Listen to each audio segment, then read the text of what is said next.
let's get into the Saturday slate. And we'll break this. So there's, the 3-game slate, and then we'll do the showdown slates for Sunday, Monday night. But we'll talk through each position, kind of like a true main slate for the Saturday slate. The games are Vikings at Bengals. Bengals favored by 3.5 at home. The total 39. That's at 1 p.m. Eastern on NFL Network. Luck rankings have the Bengals 4th, Minnesota 12th, and that's that favors Minnesota. That's the 4th best of the week. Pittsburgh at Indianapolis. Colts favored by 2.5 with a total of 42. That's 4:30 Eastern on NFL Network. Both of those teams top 3 in luck. Pittsburgh number 2, and the Colts are 3rd. And then we have the Broncos at the Lions in the nightcap. Lions -5, total 46.5. 8:15 Eastern, NFL Network. Both of those teams top 10 in luck. So kind of some similar matchups in terms of the luck rankings outside of Vikings and Bengals, although those teams are in the top 12 too. So a lot of luckier teams facing off here. Yeah. But an interesting slate just because you have some backup quarterbacks and some guys playing well and some teams playing well and some teams playing poorly. So a lot of different ways you can go. Who do you like? Who stands out at quarterback for you? Yeah, it's a weird quarterback slate. Russ Wilson and Jared Goff are the top 2 guys, which is saying something. I think Jake Browning at 5,700 sticks out like a sore thumb. He's coming off another monster game, or great game, I should say, facing a Vikings defense that's really good, but they play a ton of zone, and they do allow like a lot of easy completions underneath. So it seems like an ideal spot for Browning. Maybe they will do a better job at limiting the yards after catch. That's really how Browning's getting a lot of his production. Chase Brown had the long catch for the touchdown. So, maybe Browning won't be able to keep this up, but it's a good scheme, has solid pass catchers. So this could be another good spot. But I think, he's going to be popular. So I think a good pivot would be Gardner Minshew at 5,500. The game's going to be indoors against Steelers, so that's going to allow for a higher scoring environment. This game could be a sneaky shootout in a sense. So I like him here. And plus, TJ Watt and Alex Highsmith are both in the concussion protocol. Yeah. So if one or both are out, he could have a very clean pocket here. Maybe they'll run more. But either way, I do think Gardner Minshew on this slate specifically could be in play at 5,500. Oh, yeah. I mean, it's a 3-game slate. Every quarterback's in play, but I like even going Nick away Mullins from the chalk. Yeah. And that's the guy that I like the most is Nick Mullins, because I think we've seen this year over and over again, where backup quarterback after backup quarterback after backup quarterback making starts, and not all of them are going to suck. Like, some of them are going to have good games, and when they do, you got to get ahead of it, because what happens is the more tape you get on guys, the jig is up after a while. Like, look at Josh Dobbs. He looked amazing for 2 games. And then now you're at game 5 and he can't score. So Nick Mullins, first start for the Minnesota Vikings. And this guy has experience in the league, so which I like in this spot. He actually has pretty decent career numbers, 7.7 yards an attempt. League average is about 7, 65% completion rate, 65.4. It's about 1% higher than league average. And then a 5% sack rate, which is 2% lower than league average, which is around a little bit above 7 this year because of the Giants probably inflating that all by themselves earlier in the year. But, the only thing with Mullins, he does throw picks, but that doesn't kill you in DFS because, could be an arm punt. It can be a pick 6 where you just get the ball back. So, not really worried too much about that. He obviously is going to have weapons, whether Jefferson suits up or not. You're going to have Hawkinson. You're going to have Jordan Addison. So I really like this spot. I know the Vikings are dealing with some injuries on the interior offensive line, but the Vikings this year, they've built a pretty good roster under the radar, where every time somebody gets hurt, they could just next man up. And there hasn't been much of a drop-off. And the Vikings do have depth, and I mean, it speaks to the fact that they're, still in the playoff hunt, and they're on their fourth quarterback. So, like Mullins, I think you want to get ahead of him, potentially having a big game with some of these weapons, with a great offensive coach in Kevin O'Connell, cheapest quarterback on a slate. Cincinnati defense ranked 26th in DVOA. So, I think this is a great buy low. And he came in, Dobbs went 10 of 23 for 63 yards, for most of the game. Mullins comes in and promptly goes 9 of 13 for 83 yards. So, I mean, clearly there's something here with, O'Connell, Mullins, and a guy that can just kind of, Dobbs is a different kind of quarterback. I think sometimes he can stare down his reads too long. He doesn't kind of get it off and check down and just make the play and keep the offense moving. So, competent quarterback in Nick Mullins, shaky defense in Cincinnati. And on the other side, Brian Flores loves to blitz. So Jake Browning, that would be my concern with him, is that he's going to just see the most confusing defense he's seen in any of his starts thus far. And you could see some turnovers. So could also get some short fields, could get some ball control here for the Vikings. So I pretty much like everything about Mullins in this spot. And if Justin Jefferson suits up, that would just be gravy on top. But either way, $5K, cheapest quarterback, got to do it. Nick Mullins. Running back, who you got? Yeah, this is a fun slate for running backs too. There's a lot of options. Both Warren and Najee look good. I'm going to just go cheap here with Chase Brown at 4,800 against the Vikings. He's continued to see a decent amount of his snaps. I mean, Joe Mixon's still, like a workhorse back in a sense, but just Browning has helped elevate the offense enough. But the area where we saw Chase Brown really expand his role was in the passing game. Yes. He actually didn't run a route in that Jaguars game. But last week it was up to 30%, and I think that's key. I always thought of him as more pass catching back anyway. So he could carve out like the Samaje Perine role, hopefully.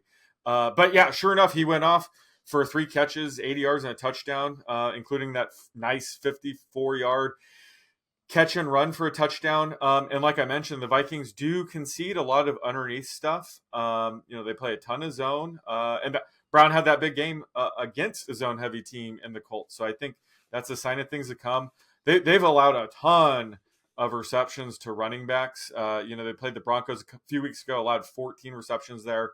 So I just like Brown's path to really hitting here in the passing game. And, he could break off a big run or two. So I just love his upside here. His role is continuing to grow. So I love Brown here at 4,800. Yeah, I always like investing in rookies this time of year. And Brown looked great. I mean, that's exactly what the Bengals needed as a complement to Mixon and their run game, which the explosiveness just wasn't quite there. And with Brown now it is. So love him.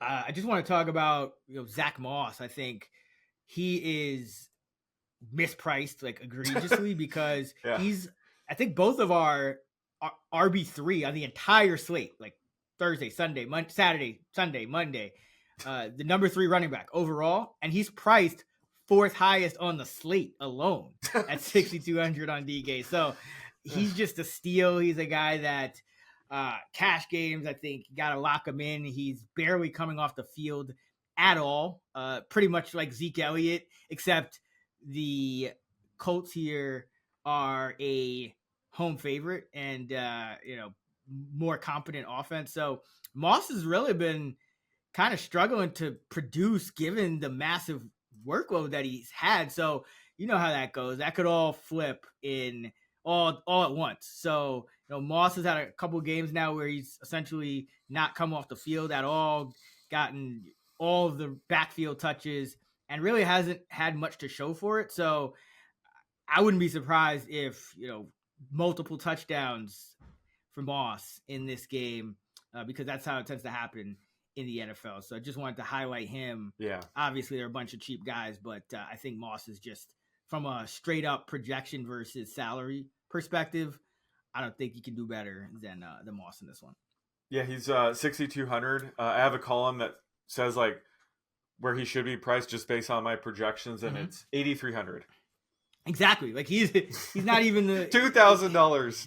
It's ridiculous. Yeah, it's just a fun week all around. A lot of interesting options and pricing and whatnot. But I'm not gonna for the rest of them. It's not gonna be chalk. So just wanted to get that Moss in there.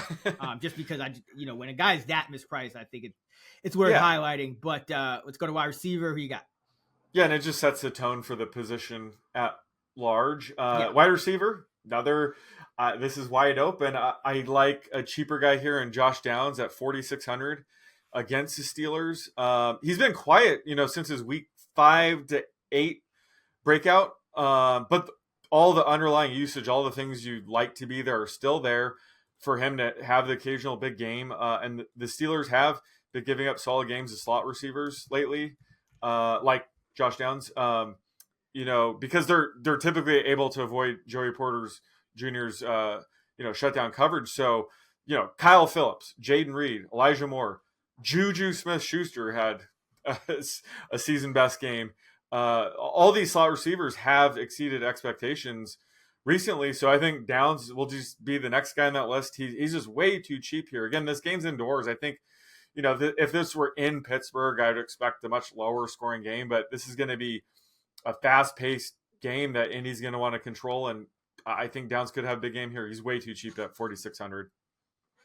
Yeah, and I think the reason his production's been down is, remember, he's dealing with that nagging knee injury. So with each passing week, that gets further away. But just another example of a guy who, not really popping up on the injury report anymore, really gets talked about. But, we know that he's came out and said that he's dealing with an injury, and he's kind of playing through it. So, at some point he's going to kind of get that corrected. And he's still on the field a ton for the Colts, who really don't sub out at receiver. It's just he comes off the field if they're in too wide sometimes, but that's about it. For wide receiver, I like a guy. I don't know if either of us have highlighted him much at all this year in anything, but Jerry Jeudy. I think this is an interesting time to buy Jerry Jeudy because another indoor game at Detroit.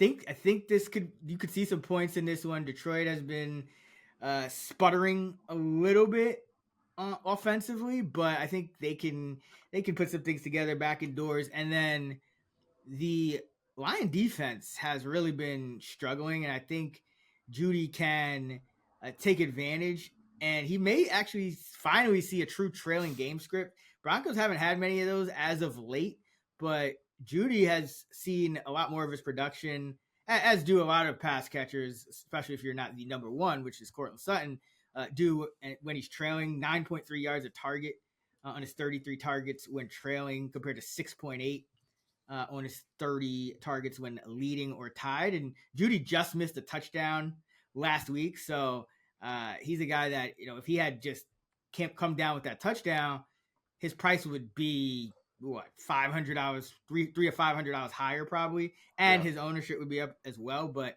4,700, I think it's a great price to pay against a pass funnel Lions defense that's 7th in run defense DVOA, but 19th against the pass and 28th versus number 2 wide receivers. And again, I really like that this is an indoor game because Jeudy has played 43 games outdoor in his career, 10 games indoor. In his 43 outdoor games, he's averaging 3.6 catches, 49.5 yards, and 13.7 yards per catch. Indoor, his receptions per game go from 3.6 to 4.4. His receiving yardage goes from 49.5 to 67.5, so an 18-yard jump. And his yards per catch goes up a whole yard and a half, from 13.7 to 15.3 indoors. Now, still a smaller sample, 10 games versus 43, but that's something you expect for a guy like Jeudy, who has, some quickness and some route running ability on a faster track. I think in a game where the Broncos could be trailing, Detroit is capable of, scoring 30 plus at any given time. This could just be a different game script than we've seen from the Broncos in a lot of the recent games that they played. So buying low on Judy here. Yeah, it makes sense. I mean, his market has to be the lowest it could possibly be at this point. So great time to buy low. Yeah, I mean, ever since Steve Smith just destroyed him on national TV, I don't think anyone wants parts of Jerry Jeudy. So, but gotta buy well. And another guy, I mean, since we haven't talked about him, but another guy to buy low on, kind of in the same vein, is George Pickens. Everyone's talking about how he gave up on a play and he's not a good look, and he's not run blocking, not putting in effort. The coach Tomlin has come out and kind of condemned him to the press and all that. So that's the time these kind of guys, they're gonna go off sooner or later. So another guy to buy low on. All right, tight end. What do you like? Yeah, so I like Pat Freiermuth at 3,900 against the Colts. This is a great game to stack. We're just going to stack the entire might as well, right? Steelers and Colts rosters. Yeah, well, I do have some players from that Vikings Bengals games too, but I think this Steelers Colts game is a sneaky game stack for sure. And Muth has been held in check 2 games now since his just massive 9-catch, 120-yard game. But we've actually seen his route participation on the rise. Last week it was up to 83%, which is really good. And he thrives against zone, and Indy uses zone coverage at the highest rate. So this is a great spot for him. They have had a very easy strength of schedule to opposing tight ends recently. So don't look at the recent raw stats. But if you look, all the tight ends that have faced them, they've been, shitty, but they've all exceeded expectations. So Freiermuth is by far the best tight end they've faced recently. So I think this is a good, blow up spot. There's not many options on this slate, and he's kind of right in the middle. So I think his ownership might be a bit lower here. So I like going with Freiermuth here.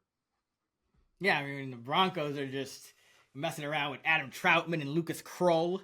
Finally got his first catch, so a downfield catch too. But we'll see if they sign him. They would have to sign him to the active roster because I think they use the 3 elevations. But so obviously monitor that. I think he's interesting. But you mentioned it. This is kind of, I mean, I think there's chalk. There's you got Laporta.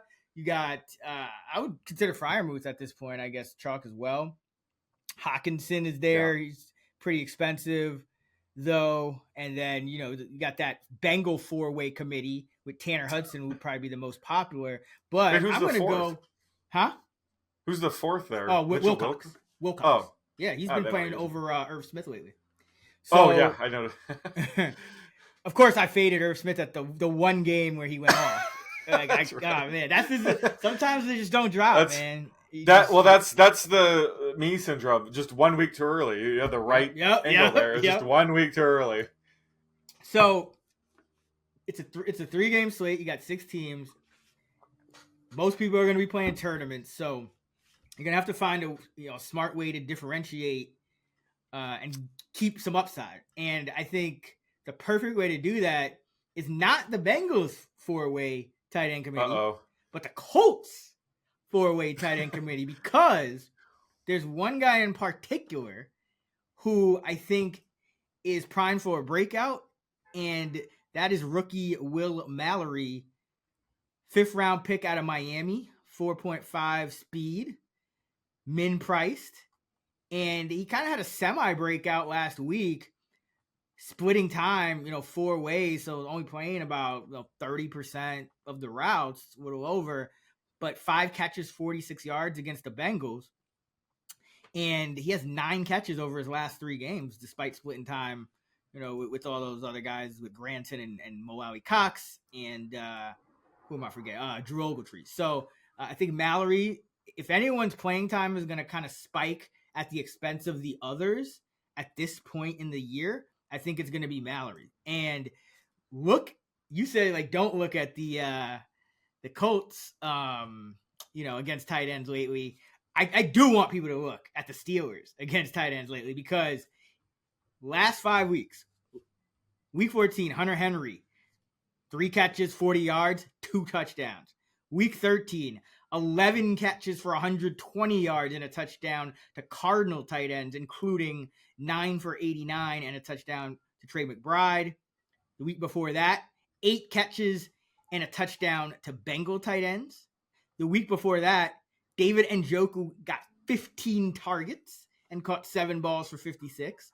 And the week before that, the Packer tight ends combined for 70 yards on 3 catches, so averaging over 20 yards a catch. Luke Musgrave, another rookie, had 2 catches for 64 yards. And because Mallory's at min price and most of the chalk options are going to be a lot more expensive, something like a 2 for 64 even without a touchdown might get you there.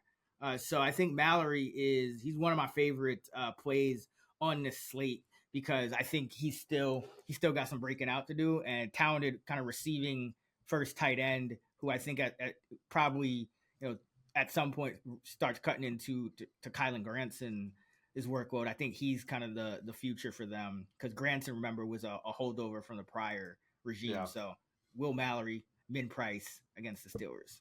Yeah, if Will Mallory goes for 2 catches and 64 yards, that is more than enough. And you have to be a brave person to attack this Colts tight end room. So kudos to you. And I was hoping Jelani Woods would return and really make this a mess, but it looks like he's going to miss the entire season, unfortunately. But 5-way committee would have been real fun to project. Oh man, oh yeah. All they need is like a full. And then, did you see they're using Zaire Franklin at fullback sometimes? Oh, I did see that. Right? Yeah. Oh man. Oh, and don't forget Malcolm Rodriguez on the Lions at fullback, another defensive player. So nice. I don't know if those guys. I don't think they're options on the slate. Let's see. Probably not. No way. No way. They're not. They're not options, but just something to keep in mind. Get vultured. It was one of those guys. Well, it sounds like you're stacking this game too with Zach Moss and Will Mallory. Yeah, absolutely. We're just going all in on this game. Yeah, I just think that's where, it's just, Zach Moss, I think, is just the best dollar value. And then Mallory's kind of the best, or one of the best, off the board plays that people probably aren't thinking about. And then, guy like Pickens is a buy low. So, yeah, there's just a lot of those kind of options that are perfect for DFS tournaments.